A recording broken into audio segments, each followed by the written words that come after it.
All right, gonna hop into another swing check here. This is from my buddy EP. This is Ryan from Golf Fit. First things first, let's take a look at the overall posture. You can see that the primary swing plane line goes through the belly button, so we're good there. Now keep in mind, this is not the ideal angle for doing this type of analysis, but we're gonna make the most of it. So everything else looks pretty good here, so we're gonna take the club back. You can see that the club does travel up the primary swing plane line.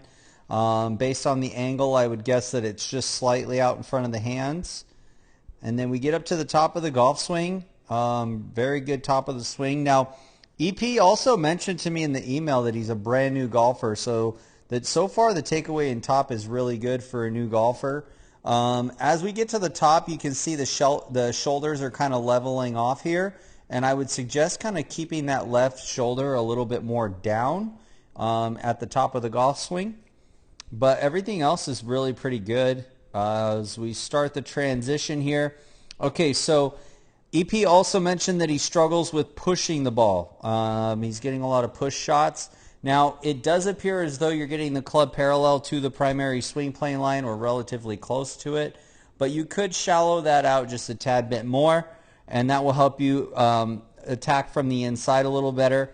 Now, as we get into the hitting zone, this is where your pushes come into play. Okay, so if you look at your posture here in the hitting zone, you're in what I would call a top view position, meaning that your hips and your chest and your shoulders are basically facing where the golf ball is.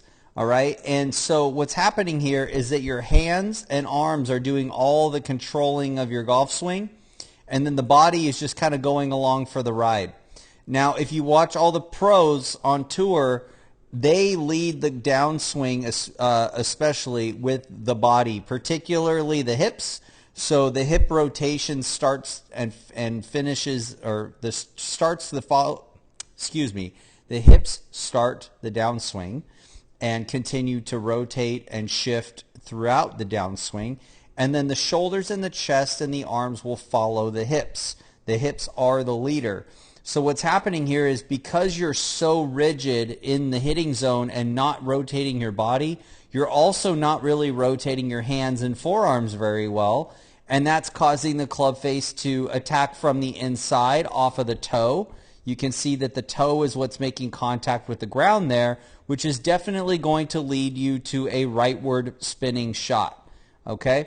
And so as you start to rotate and tilt the body into the hitting zone better and rotate the face over, you will start to see a draw spin. Now, that's not an easy adjustment to make, so I would recommend getting some coaching, whether it's with me, whether it's with another coach, doesn't really matter, but get a coach that understands how to help you get the body to turn and tilt through the hitting zone, because that's where not only will you get more consistency, but you'll also get a lot more power, because now you're using your body, which is your big muscles, rather than your hands and arms, which are your smaller muscles. So I hope that helps. As always, aim small, swing smooth, peace.